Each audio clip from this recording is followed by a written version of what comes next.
Selamat pagi Bapak Ibu Saudara-saudara yang terkasih dalam Tuhan kita Yesus Kristus. Bersama saya Frateres Livin Sylvester Batlayeri. Saya akan membawakan khotbah yang bertolak dari Injil Matius pasal 25 ayat 1 sampai dengan 13 tentang 5 gadis bodoh dan 5 gadis bijaksana. Khotbah ini ditujukan kepada orang dewasa yang mana mau menunjukkan kesiapsediaan kita semua menjelang hari Tuhan dan tentang apa yang harus kita persiapkan. Selamat pagi Bapak Ibu Saudara-saudari yang terkasih dalam Tuhan kita Yesus Kristus.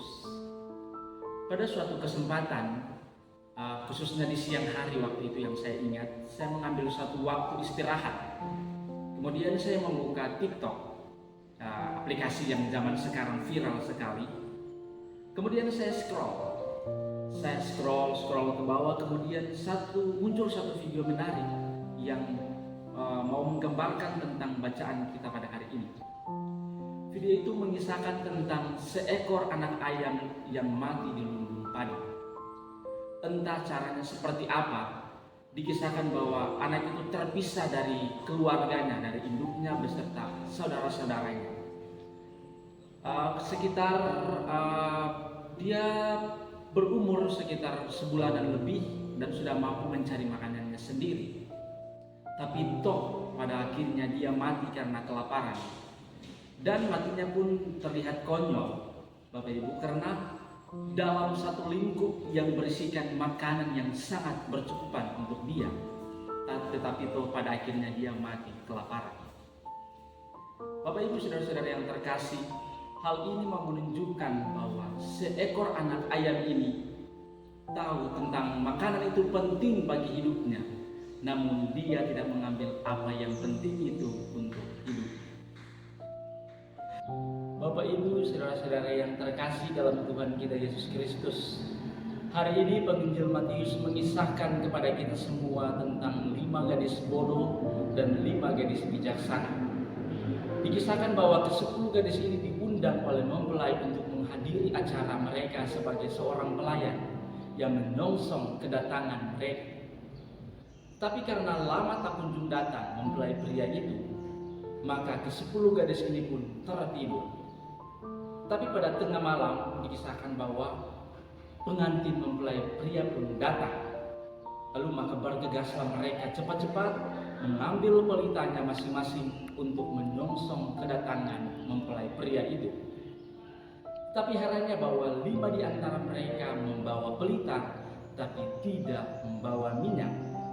Lalu pada akhirnya mereka berpikir untuk meminta kepada 5 gadis yang membawa minyak. Tapi 5 gadis yang membawa minyak itu mengatakan bahwa, oh tidak, nanti tidak cukup untuk dirimu dan tidak cukup untuk kami. Pergilah dan belilah di luar. Jadi pada akhirnya ke-5 gadis bodoh ini pergi dan membeli minyaknya di luar. Tetapi ketika mereka kembali, pintu pesta pun sudah ditutup. Mempelai pria bersama dengan 5 gadis telah merayakan pestanya di dalam. Bapak Ibu Saudara-saudara yang terkasih dalam Tuhan kita Yesus Kristus, ke-10 gadis ini mau menggambarkan tentang situasi gereja kita pada saat ini. Tidak bisa kita pungkiri bahwa ternyata dalam suatu persekutuan terdapat orang-orang yang bodoh dan orang-orang yang bijaksana.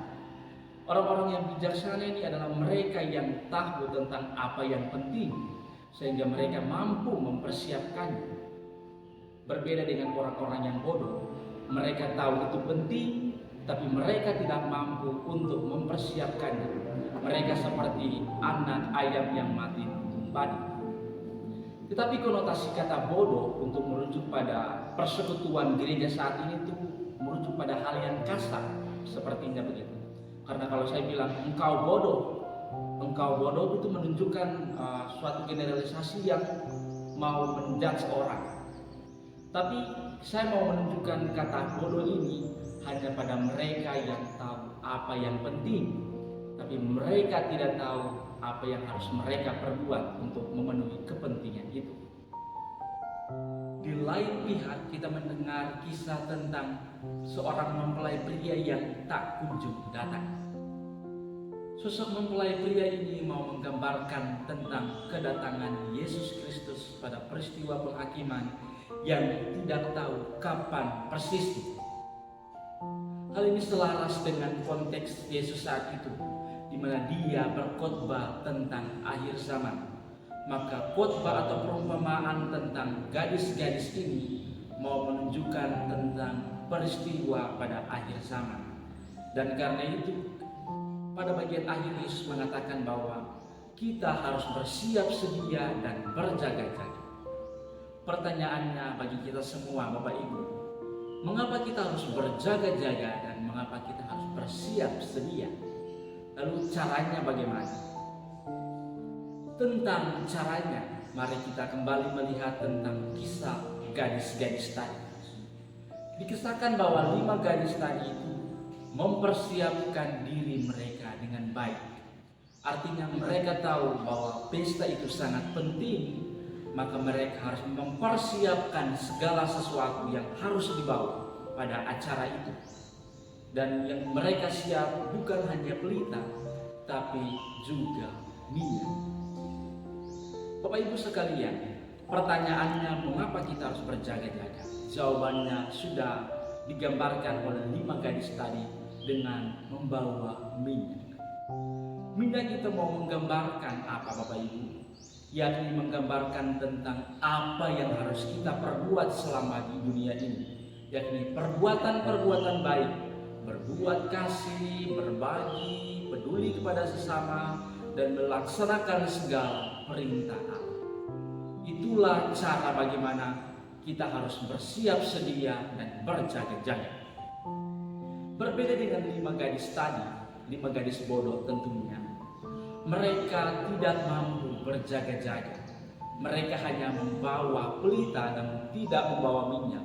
Artinya mereka hanya membawa diri mereka tanpa mempersiapkan, tanpa melakukan perbuatan-perbuatan baik selama hidup.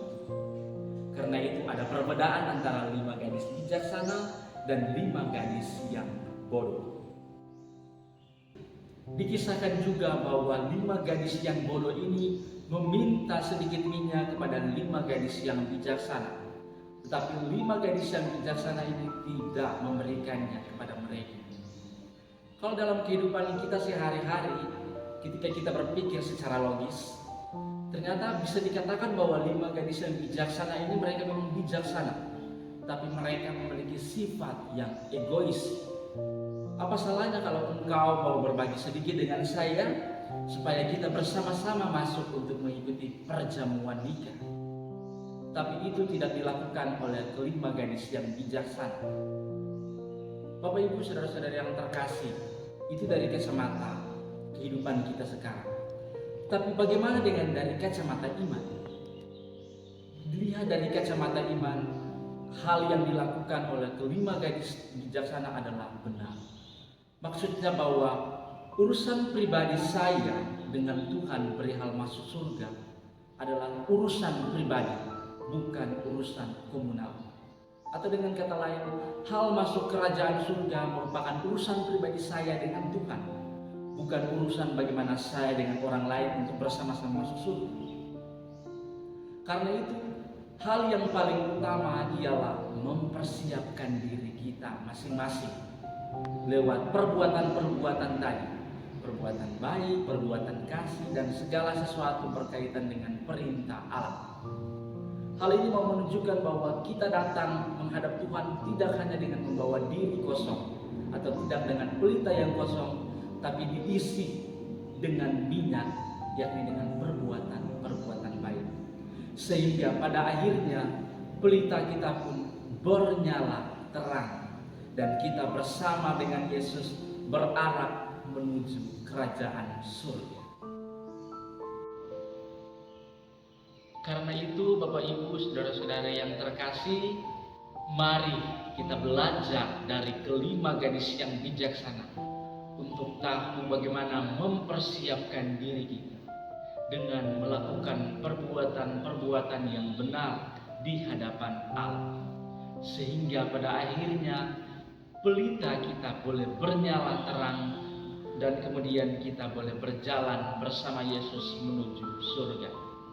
Ada satu pertanyaan refleksi untuk kita semua, supaya kita refleksikan bersama. Sejauh manakah kita semua sudah mempersiapkan diri kita untuk menjelang waktu Tuhan yang tidak tahu kapan datangnya? Semoga demikian. Amin.